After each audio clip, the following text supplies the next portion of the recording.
ব্যাপক উপস্থিতি বেড়েছে এবং শ্রমিকদের সাথে হাতাহাতি ঘটনা ঘটেছে এবং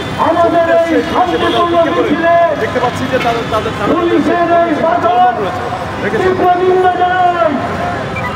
কর্মচারীদেরকে রেশনিং ব্যবস্থা করা হবে। আসুন তাদেরকে রেশনিং ব্যবস্থা করা হোক, না হলে দ্রব্যমূল্য বাজারে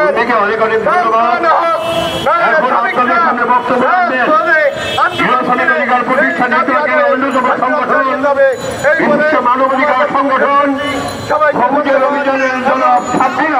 আপনাদের সামনে বক্তব্য রাখছেন। কেন্দ্র ঐক্যবদ্ধভাবে এই সমর্থন করে আমার বক্তব্য শেষ করছি। জয় হোক এদেশের শ্রমিক শ্রেণী। আসসালামু আলাইকুম। আবার কি আমাদের বলতে হবে জন্মই যাদের আজন্ম পাপ?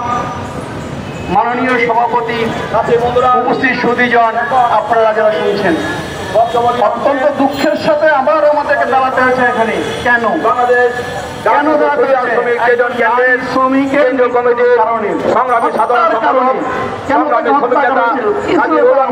এখন আপনাদের কিসের অধিকার? একটু খেয়ে পরে বেঁচে থাকার অধিকার, একটু মানুষের মতো মানুষ হয়ে বেঁচে থাকার অধিকার। আর আপনারা কি দিলেন? আপনারা দিলেন তাকে নিষ্ঠুরভাবে ধর্ষণের মতো একটা পৈশাচিক কাজ করে হত্যা করে তাকে আপনার উপঢৌকন দিলেন।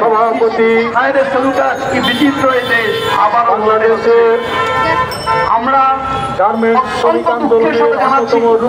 আর কতদিন আমাদের এভাবে থাকতে হবে? কতদিন আমরা এভাবে বলবো যে আমরা হত্যার বিচার চাই? আর কতদিন বলতে হবে? আপনারা কি বলতে পারবেন? বলতে পারবেন না, কারণ একজন গৃহকর্মীর জন্য আপনাদের কোনো মমতা নেই। একটাই আছে, তুই কাজ কর, তুই কাজ কর, তুই কাজ কর। এটা আমাদের সংগঠনের বিভিন্ন বিচার দাবি করছি। ওই যে রীতির মতো একটা 12 বছরের